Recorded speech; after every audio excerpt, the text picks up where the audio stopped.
Bismillahirrahmanirrahim. Assalamualaikum warahmatullahi wabarakatuh. Alhamdulillahi rabbil alamin. Wa bihi nasta'in 'ala umuri dunya wa din. Shalawatullahi wa salamuhu 'ala imamil muttaqin wa qaidil mujahidin Sayyidina wa Maulana Muhammadin wa ala alihi wa sahbihi ajma'in. Subhanaka la ilma lana illa ma 'allamtana innaka antal 'alimul hakim. Rabbi shrah li sadri wa yassir li amri wahlul 'uqdatam min lisani yafqahu qawli. Wa la hawla wa la quwwata illa billahil 'aliyyil 'azim. Allah Ta'ala a'udzubillahi minasyaitonir rajim. Bismillahirrahmanirrahim. Wat-tini waz-zaitun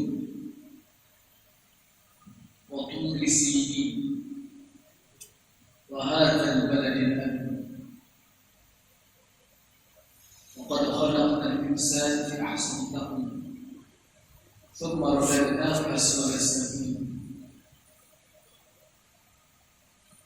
الذين آمنوا وعملوا الصالحات لهم أجر غير ممنون وما يكذبك بعد بالدين أليس الله بأحكم الحاكمين. Demi muhaddin dan muazaidin dan demi tanah Tur Saina dan juga tanah negeri ini yang aman. Sungguh demi sesungguhnya kami telah menjadikan manusia dalam sebaik-baik pembentukan, dan kami akan kembali kepada serendah-rendah kejadian. Melainkan orang-orang yang beriman dan beramal soleh, mereka itu ganjaran yang banyak. Apakah sebab mereka mengustirkan hari kiamat?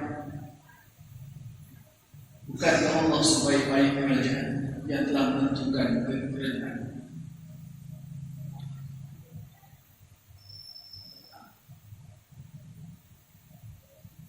Kita ini masih lagi dalam masa kebersamaan dengan Muhammad di Palestin. Tadipun khutbah Jumaat masih menyebut tentang salah tajuknya air mati Palestin. 20 minggu sudah hampir seluruh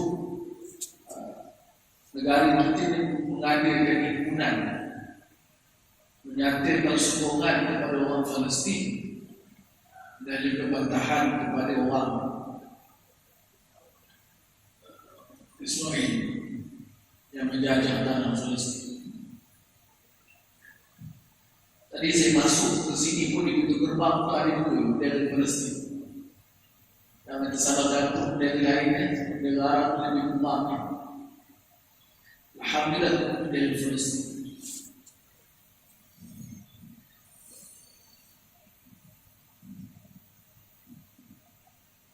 Tadi dalam satu masjid saya diminta untuk jadi imam untuk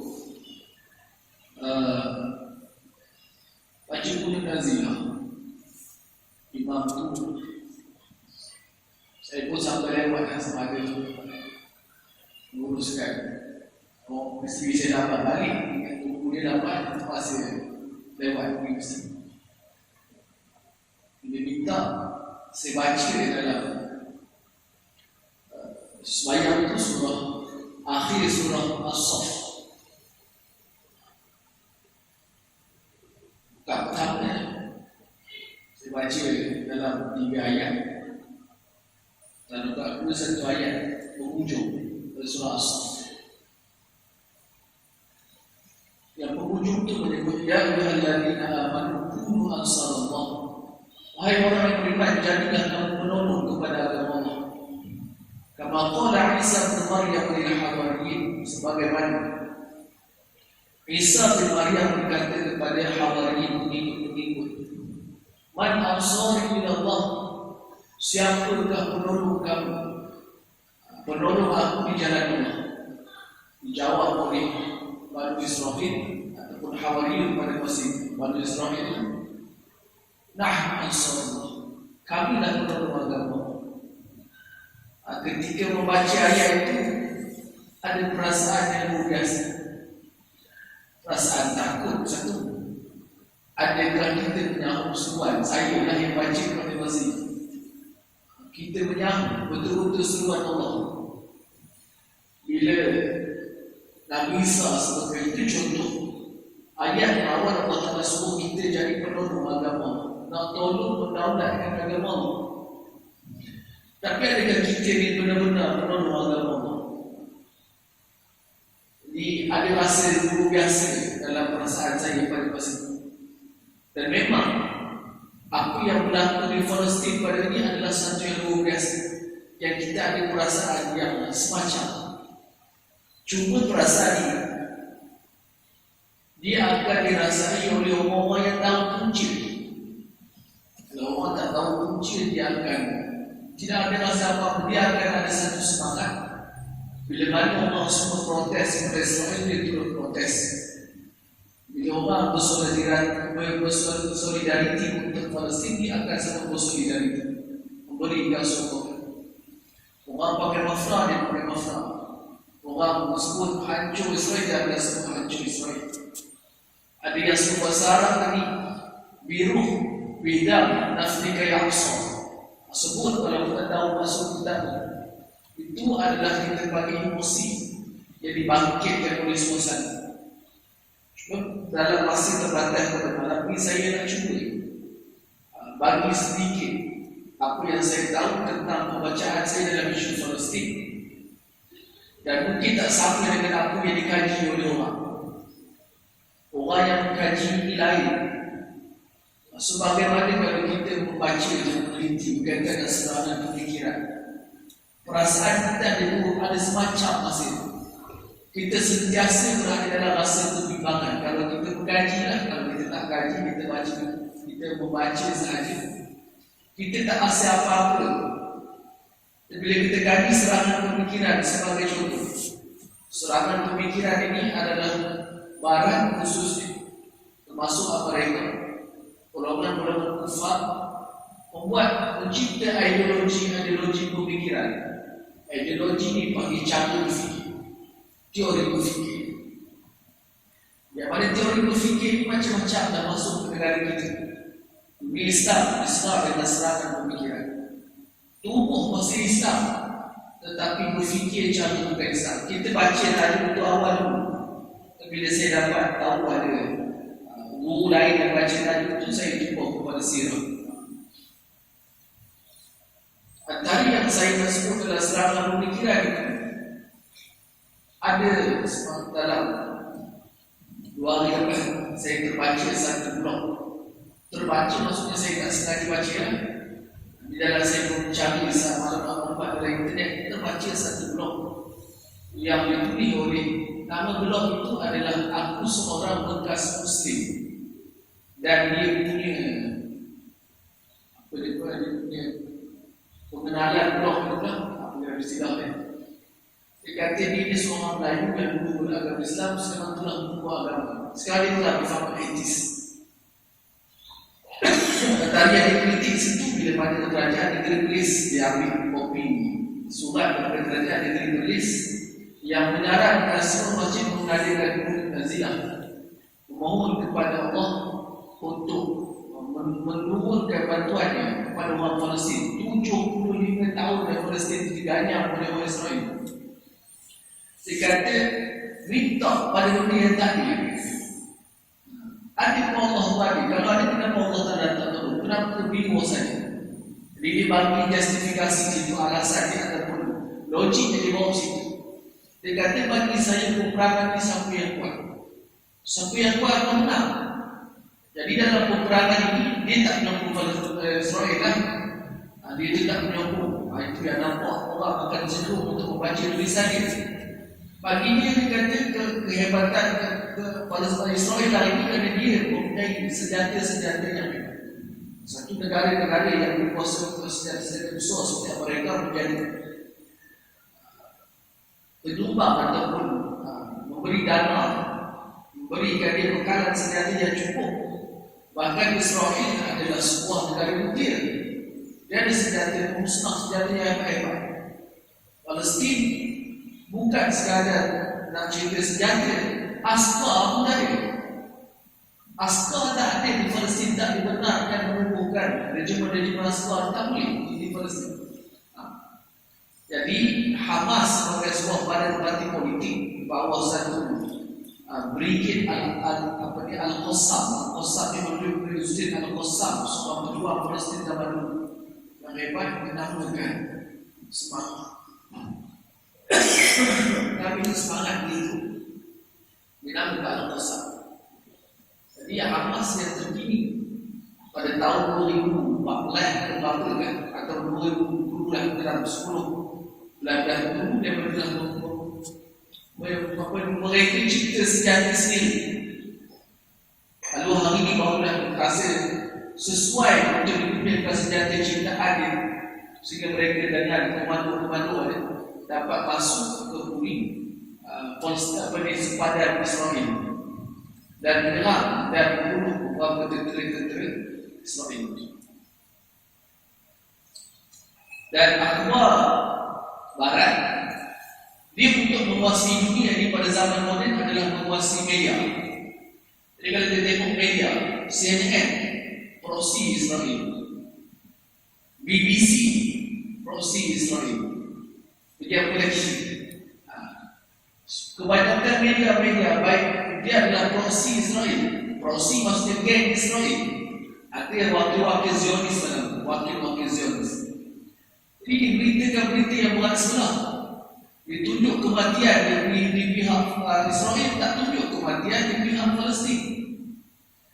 Dan ditunjukkan yang dibunuh oleh komando Palestin pada peringkat awal 6 subuh 1 7 bulan hari Sabtu bulan baru ni 7 Oktober.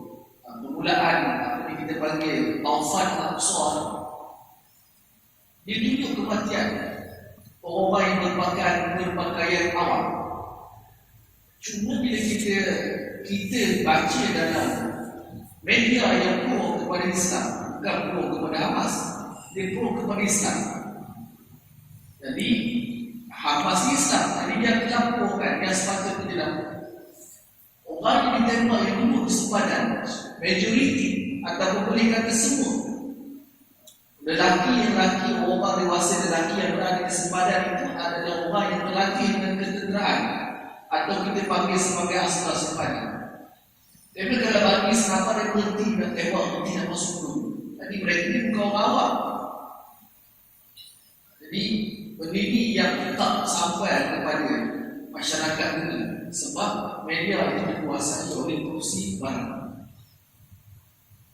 Tuan nak tahu isu Palestin supaya kita ada hasil lain, bukan kita emosi, kita bukan dengan sentimen, bukan dengan semangat semasa. Hari ini orang protes Palestin kadang-kadang kita tengok orang pun tak rasa apa-apa. Bahkan ada orang kita Melayu, apa masalah semua orang Palestin ni? Diam je lah, bagilah tanah tu, ambil dia boleh bagi. Ini ada isu-isu apa tak ada kenyataan yang disebut oleh orang Islam kita, orang Melayu kita. Sebab apa? Sebab mereka tak tahu punca isu. Ada juga mengatakan Palestin itu adalah tanah yang dijanjikan kepada orang Israel merujuk ke zaman Nabi Musa. Tetapi kalau kita baca Quran, tak perlu kita baca kajian, baca Quran juga. Dalam surah Al-Ma'idah, Allah Ta'ala dan Musa sebut pada orang Bani Israel sebab mereka diselamatkan daripada buruan Firaun. Saya tak hafal ayat. Ayat yang maksud mengatakan ini dia merujuk ke bumi Palestin. Sebab Nabi Yaqub dan Nabi Yusuf, Nabi Ishaq lahir di Palestin. Nabi Yaqub duduk di Palestin. Bila Nabi Yusuf masuk ke Mesir, baru Nabi Yusuf jemput anak-anak dia, ada Bani Israel masuk ke Mesir. Dan semua itu negeri yang Allah Ta'ala janjikan kepada kamu. Memang disebut kecil. Tetapi apa respon tidak balas Bani Israel? Tidak balasnya adalah dia. Kamu masuk pada masa itu. Dia kata apa? Nabi Musa berkata kepada Musa, "Izhab anta wa rabbuka faqatila." Pergilah kamu wahai Musa, bersama dengan Tuhan kamu. Sebab berkata ini negeri yang Allah janji dan Allah janjikan kita, kerana Allah akan tolonglah. Cukup kamu dengan Allah yang berlimpah. Kami tunggu sini dulu dengan kau tadi dengan selamat. Dengan masuk, kalau mati dua Musa mati seorang. Nah, kalau menang nanti kita masuk sama-sama. Dan dengan sebab sikap biadab mereka dengan perintah Nabi itu, mereka telah sesat di semenanjung Sinai selama 40 tahun di padang pasir Sinai. Sehinggalah Allah Ta'ala pimpin sekali lagi mereka bersama Nabi Yusuf itu. Akhirnya mereka masuk ke negeri Palestin. Tetapi dengan melanggar perintah Allah juga. Allah Ta'ala sebut dalam Quran, "Wa idh kunna nadkhulu hadhihi al-qaryata fadkhulu minha haythu syi'tum ragadan wadkhulul baba sujada." Masuklah kamu ke dalam negeri itu dengan sujud. Wadkhulul baba sujada wa qulu hidratin yaghfir lakum khotoyakum. Dan ucaplah, mintalah pengampunan, nescaya Allah akan ampun dosa. Tapi apa yang dibuat oleh Bani Israel, dan Allah suruh masuk dalam keadaan sujud tunduk, maksudnya sembahyang. Tapi dia masuk dalam keadaan sombong, dan disebut dalam kitab tafsir, dia berbaring terletak di atas tanah, kunjah tanah, kunjahan dengan dada naik ke langit. Sepatutnya muka menghadap ke bumi antara sujud, tawaduk kepada diri. Tetapi dia menaik dan muka naik dengan bongkok, minta kepada Allah Ta'ala, bagikan biji gandum, bagikan biji gandum. Sebab bagi dia masuk ke dunia ini, kami kena buat projek. Projek kami nak projek, kami nak biji gandum. Sombong, menyambut kemenangan dengan sujud sepatutnya dan solat. Sebagaimana Nabi kita sallallahu alaihi wasallam masuk ke Mekah dengan keadaan tunduk, dan Nabi menunaikan solat. Ini sikit saya nak sebut sejarah dalam zaman moden. Pada tahun 18, penghujung tahun 18, penghujung kurun ke-19, tahun 1890-an, saya tak ingat tepat. Saya itu sebentar dia namanya nak cerita Pak Min. Kita tengok benda-benda ini, saya ingat saya sebut. Seorang pemikir Yahudi bernama Theodor Herzl, jadi antara tokoh yang awal yang menyebabkan yang menjadi yang membawa masuk orang Israel Yahudi ke dalam negara Palestin sebagai orang Yahudi. Walaupun ada pengkaji sejarah, ada sebuah pengkaji sejarah di Mesir mengatakan Yahudi yang ada sekarang ini bukan dari keturunan orang Israel, daripada keturunan lain. Jadi Herzl telah mengumpulkan 200 orang pemikir-pemikir Yahudi seluruh dunia. Masa itu Yahudi, orang Yahudi telah menjadi mangsa Hitler dalam peristiwa Holocaust, dibunuh dengan kejam. Hitler kata jangan tinggal dalam suku Yahudi sebab dia ini bangsa yang menjadi batu api. Orang Yahudi ini batu api, dulu dalam negeri orang mengapi-api. Memang pada masa itu mereka banyak menguasai kepimpinan negara. Di British banyak, di Amerika, sekarang ini yang mereka paling banyak. Sebab itu kita tengok bila berlaku perang ini, PBB sampai apa dekat Palestin, PBB sampai apa. Dan macam saya sebelah macam tak ada lagi. Waktu saya tertinggal, saya patah, saya salah. PBB sampai dulu. Ada kenyataan apa dari PBB ini? Yang Israel tembak hospital terbaru, hari ini ke semalam tembak hospital. Apa kenyataan dari PBB? Kita tengok peperangan Rusia dan Ukraine. Waktu cepat PBB sampai, banyak PBB sampai. Kenapa di Palestin PBB masih belum sampai? Misi pengaman. Tak ada kegerahan daripada PBB untuk hantar NATO, kamu pergi untuk jadi badan pengaman. Tak ada lagi sana. Kenapa? Kerana PBB ni pun banyak golongan-golongan yang yang hadir dalam yang menjadi tunjang dalam dunia adalah daripada Zionis. Jadi pada sebelum tahun 1919 itu penghujung kepada kerajaan Turki Utsmania.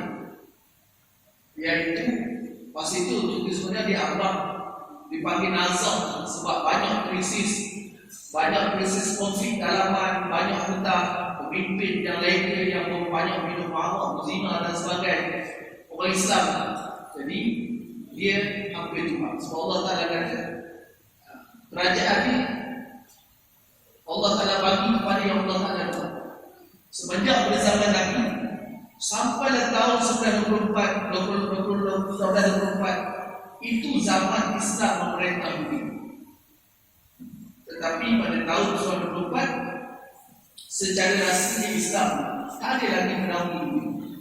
Kamal Atatürk dengan sombong dia mensyiarkan selepas daripada ini tidak ada lagi kerajaan Islam, tidak ada lagi pemerintahan Islam, dan Turki digelar sebagai Turki negara sekuler. Tak ada laungan azan, tak boleh orang pakai tudung di Turki, sekolah-sekolah agama ditutup dan sebagainya. Ini yang berlaku permulaan sekularisasi yang berada di Turki. Jadi kerajaan hukum kedua raja Amerika akhirnya mereka membuat satu resolusi untuk mengembalikan apa yang dijanjikan ada pada zaman emas pada zaman pemerintahan Nabi Daud. Yang dipanggil sebagai King David yang memerintah daripada sungai Furat ke sungai Nil, hulu sungai Nil kepada sungai Furat. Kalau atas penting ini daripada Mesir sampai ke Irak. Ini dipanggil the Great Israel, negara Israel Raya, yang disebut dalam ataupun pegangan orang-orang Zionis. Tapi disebut orang Yahudi ada yang tak setuju. Dia setuju di masalah. Tapi kita tengok siapa yang memimpin Yahudi pada ini adalah golongan Zionis. Zionis ini adalah orang-orang yang ekstrim yang ada dalam agama Yahudi.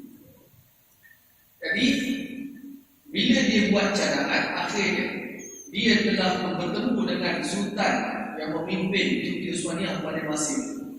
Namanya adalah Sultan Abdulhamid bin Turki untuk beli tanah Palestin. Dia kata, kamu kerajaan kamu dalam keadaan nazar dia susah. Apa kata kalau kamu jual di Palestin daripada Baitul Maqdis? Tak sebut Palestin, mesti sebut Baitul Maqdis. Pada aku nak Baitul Maqdis, jual pada aku. Berapa saja harga kamu nak, akan dibayar pada tahun 1901. 1901 dia datang lagi. Pada 1901 sudah boleh tolak. Sudah berkata itu adalah hak orang Islam, bukan hak aku tak boleh jual. 1901 dia datang lagi dengan hadir dia beritahu Batul. Dia dalam kerajaan Utsmania pada masa itu ditolak dengan lantang oleh Sultan Muhammad. Tapi akhirnya kerajaan Turki memang sedang dalam keadaan yang sangat rapuh. Akhirnya tumbang. 1911 berlaku perang dunia pertama. Kalau salah fakta saya pun tahu-tahu kerana tutup poin. 1911 perang dunia pertama. Turki sebagai terlibat dalam perang pertempuran dengan golongan British. Jadi pihak Hungary, Turki sebenarnya kalah dalam perang itu kalah. Jadi Turki dalam kalah lagi tekanan berlaku pada ini.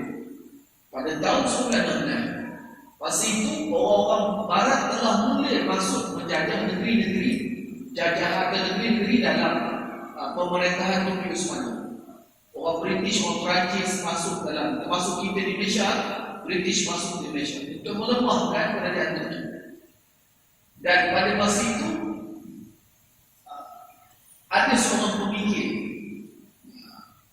Barat namanya pemikir British, agent intelijen yang duduk dalam negara Arab, semua negara Arab termasuk. Dia berjalan kaki daripada satu daerah namanya Lawrence of Arabia, T.H. Lawrence. Dia buat kesimpulan untuk menjatuhkan Turki Utsmania ini adalah dengan kita mencipta konflik dalaman di antara orang Islam.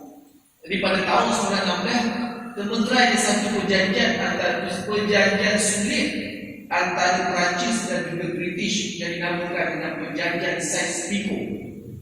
Sebelum Sales Biko itu, British telah memainkan peranan cadangan daripada British Tower tadi untuk mengapi-apikan konflik sentimen di kalangan orang.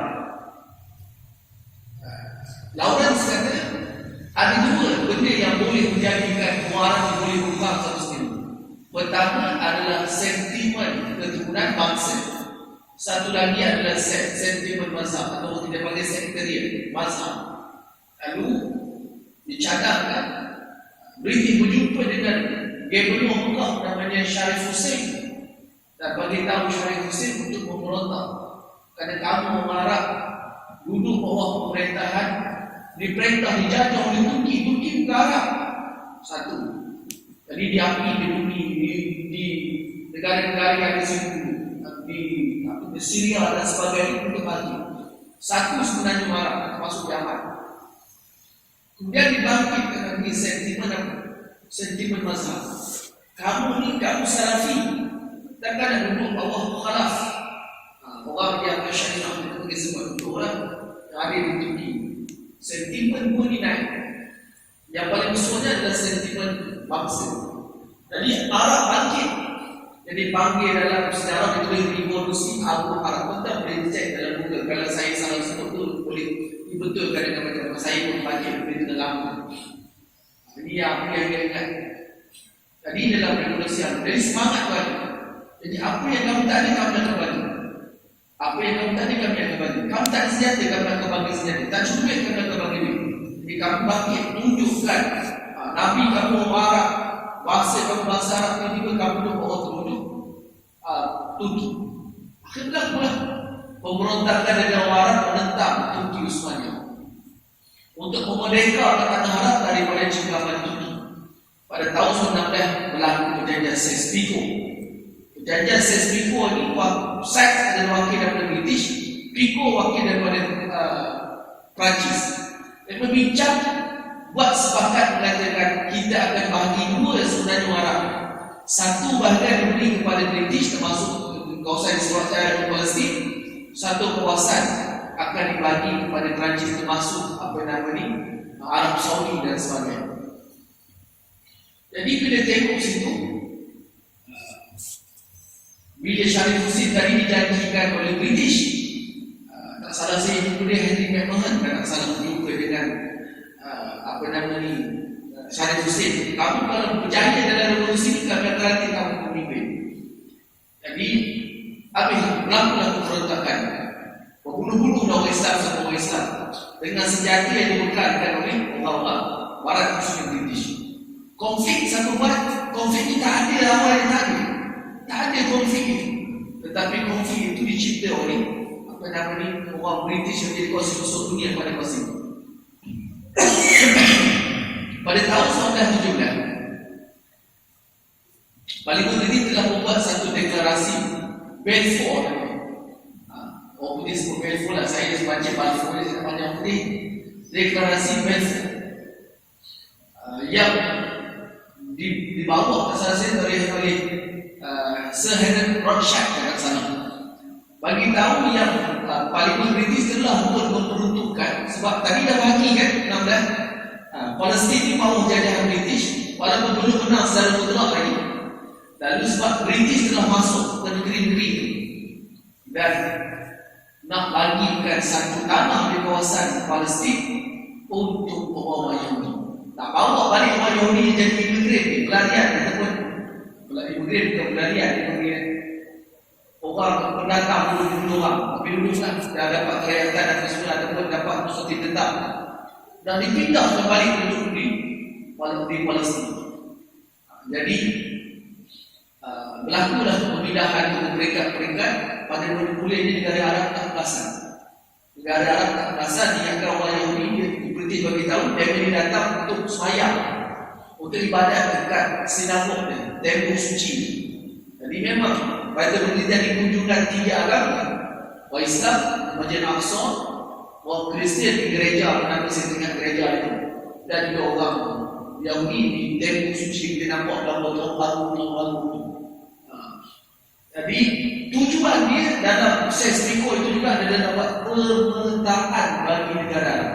Kenapa nak dipeta ke negara Arab? Supaya Arab ni memang dia sangat sifat asabiah itu. Dia ada semangat, sentimen qabilah. Jadi bila dinegerikan, sentimen negeri itu akan akan kuat. Ini dipecahkan. Bila berlaku jatuh di Utsmaniyah tahun 24 dan Saddam Hussein minta janji dia, tapi tak boleh kan? Yang janji British. Maksudnya masa itu janji dia adalah British. Tapi yang menakluk Madinah, Mekah ni pada masa tanah Hijaz pada masa itu adalah orang Perancis. Di Perancis tak bagi lah, dia kata yang janjinya kami British bukan aku. Dia tuntut dekat British bagi tanah dekat kawasan Jordan atau Saddam Hussein dan hilang negeri dia macam itu. Dan berlakulah pemetaan baru pada dunia Arab. Dipetakan Saudi jadi negara baru. Saudi dulu tak ada negara Arab Saudi, baru negara Saudi. Jordan negara yang baru diciptakan. Saudi ini adalah tanah dia, tanah Hijaz Mekah. Jordan itu negara baru yang merdeka. Tarikh merdeka dia adalah tarikh yang sama dengan kejatuhan Turki semuanya. Turki orang Islam, dia anggap orang Islam itu menjadi orang Islam. Dia sanggup minta tolong pada kafir untuk tumbang Islam. Dia semangat Arab bila ada sentimen ini dibantu. Betul-betul ada negara Islam pada masa itu. Adil Syria, Lebanon, Jordan, Bahrain, UAE, Qatar,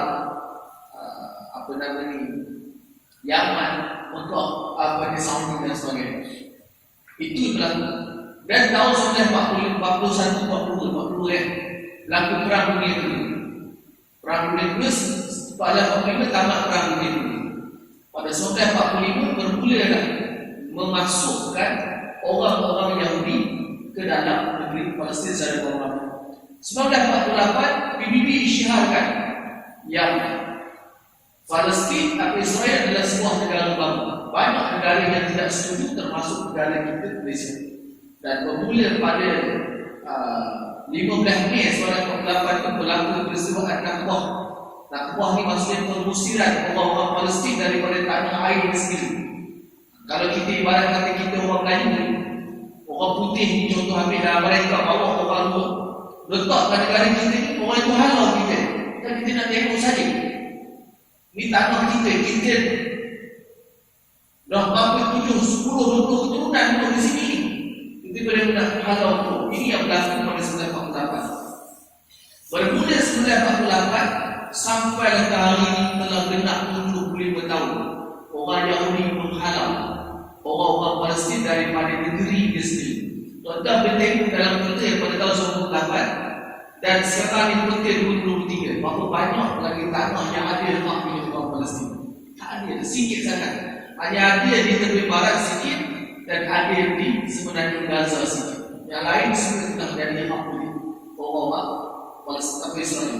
Israel negara yang banyak negara yang tak iktiraf Israel sebagai negara. Tetapi kalau tuan-tuan buka dalam Google Map, peta Google, kita akan tengok negara Israel ada tertulis dalam map, tetapi negara Palestin tak ada.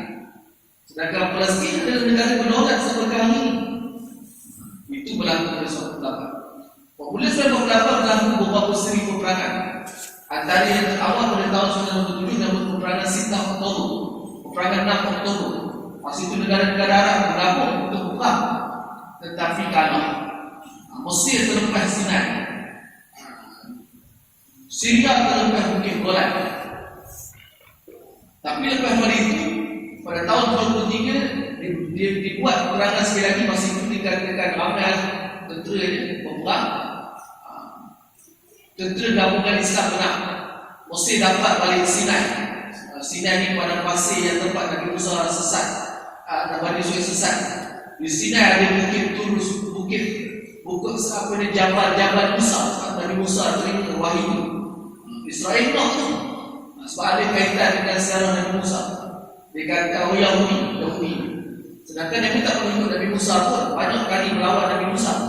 Kalau kita baca sejarah Nabi Musa, kita akan nampak apa benda pengkhianatan yang dibuat terhadap Nabi Musa oleh Bani Israel sendiri. Tahun 73. Dan perang di tahun dan tahun 1992 atau 1991 berlaku pertemuan sulit di Oslo, Norway, yang datang pada masa itu wakil daripada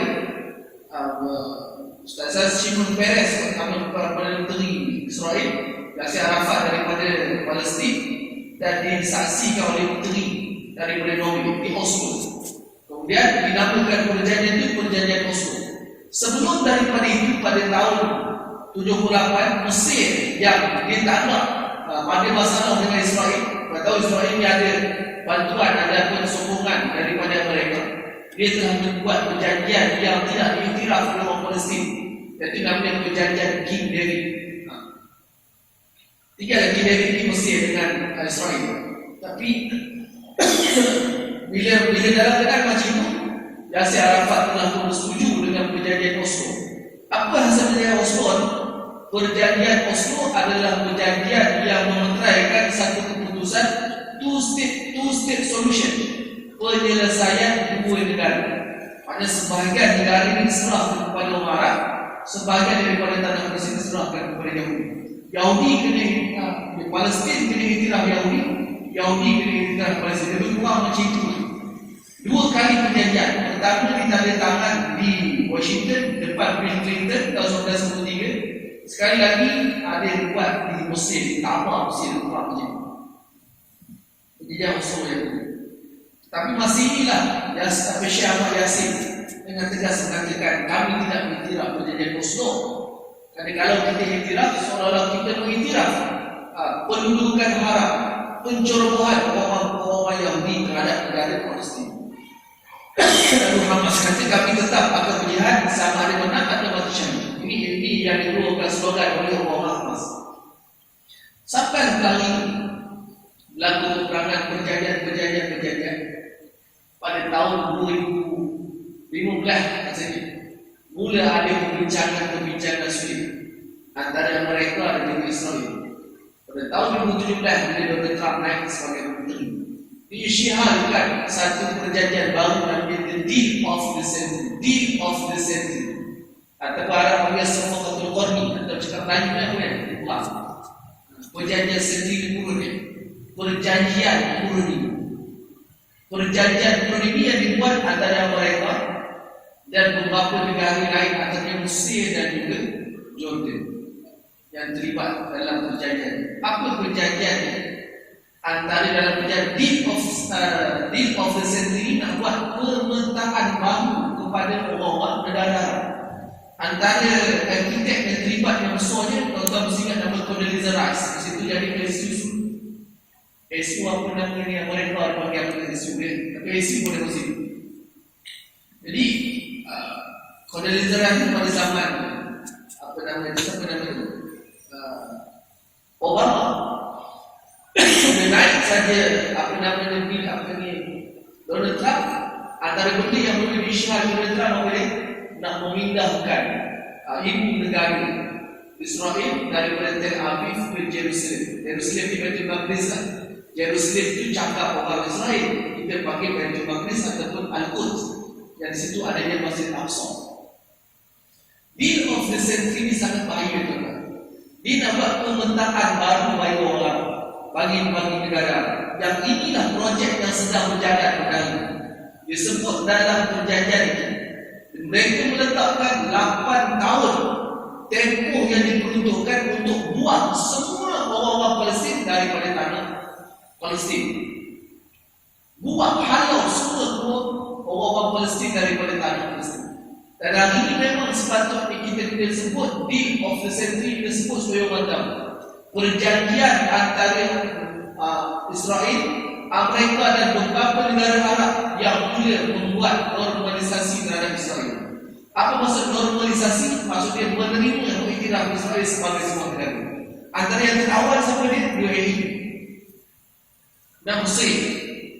Kemudian lagi apa saya pun tak ada beberapa negara ni. Ada 4. UAE, Mesir, Jordan. Ya, Jordan. Tapi UAE dan Mesir, Jordan terlibat dalam perjanjian. Antara perjanjian Deal of the Century ini adalah untuk memindahkan orang-orang Palestin yang ada di negara Palestin itu ke sebuah tanah yang telah pun disepakati dengan Mesir, iaitu di Sinai. Ini negara kita sebagai contoh Malaysia. Okey, dia nak ambil tanah Malaysia. Dia letak, okey, kamu orang Malaysia, kami letak kamu di semenanjung selatan Thailand, di dalam negara Thailand. Thailand setuju untuk bagi kamu orang Malaysia duduk situ. Dan kamu situ duduk dalam aman, tak kena perang, tak kena kepung, tak kena tembak. Ayat nampak lunak, tapi nampak tak dia halau dalam keadaan lembut macam itu. Ayat itu.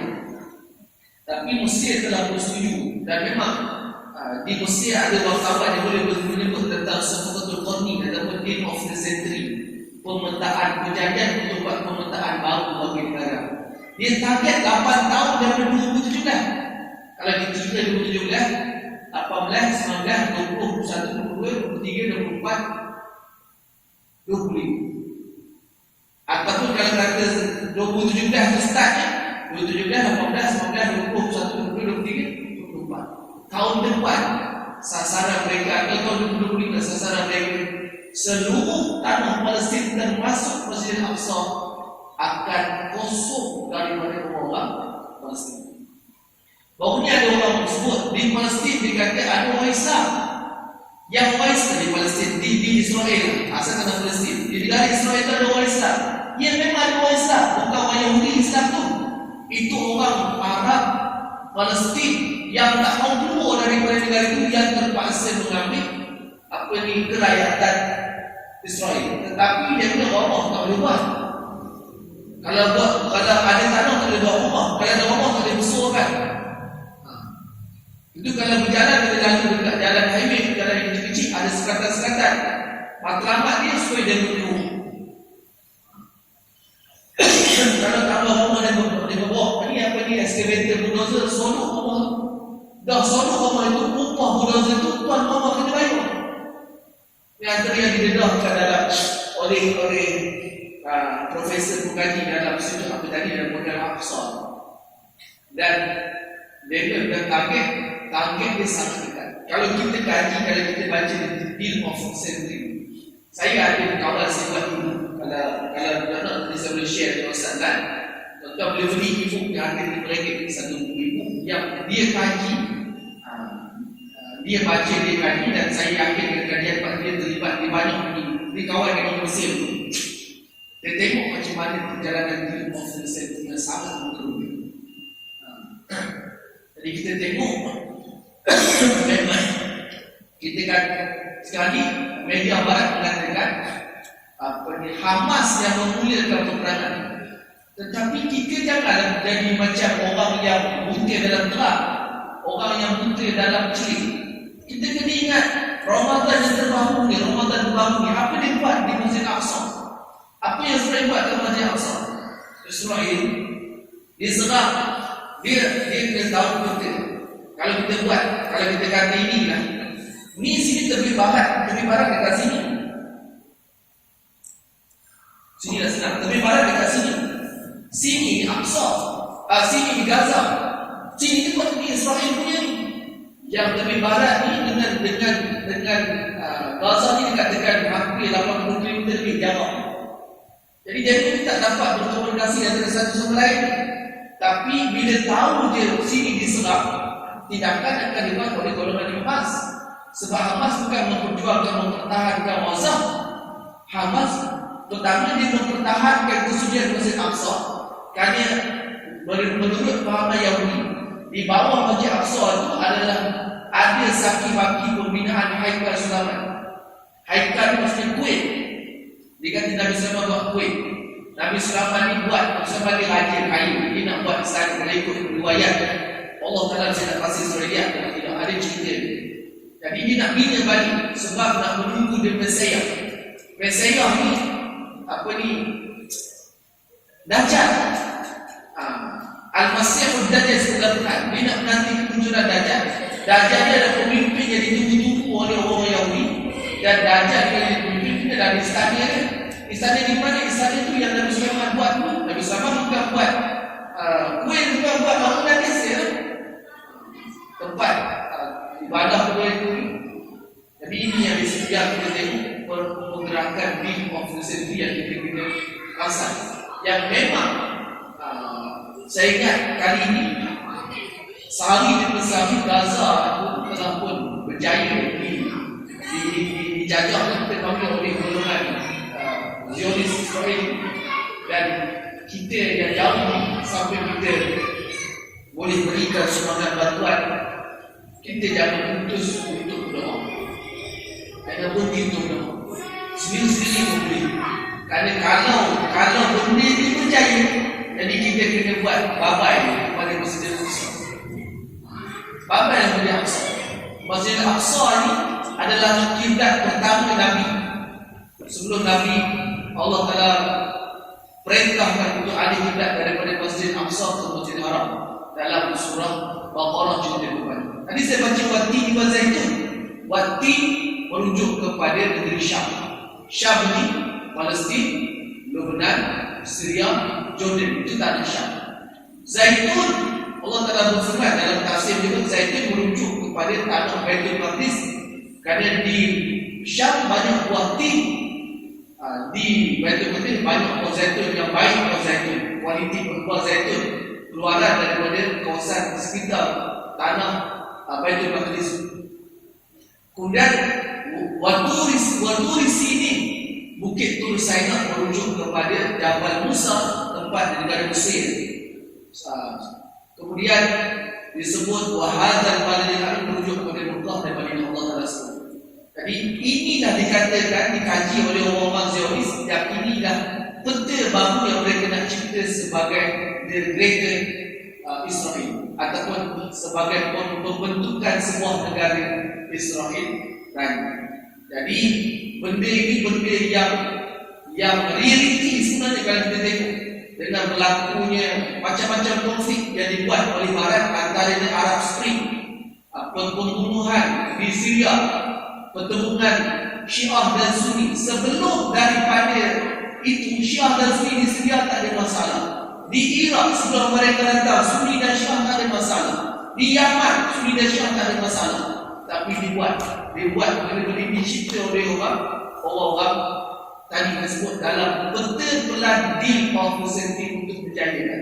Sebabkan bila negara Arab dilemah, senanglah Israel untuk buat land. Dan bila Arab dilemah, contohnya saya sebut di Lebanon ada 3 kuat besar: Arab Kristian, Arab Sunni, Arab Syiah. Kalau dia bercadang nak pecahkan Lebanon kepada 3 negara, satu untuk Kristian, satu untuk Arab Sunni, satu untuk Arab Syiah. Bila dah jadi negara, yang tak negara itu dia berubah, apatah lagi cara jadi negara. Ini sekitar saya bagi tasawuf, dan saya bukan cerita dalam cerita kita Nabi masih panjang. Sebab setiap benda itu ada yang detailkan. Arab Spring sebagai contohnya, benda itu adalah satu benda yang direncanakan oleh Barat.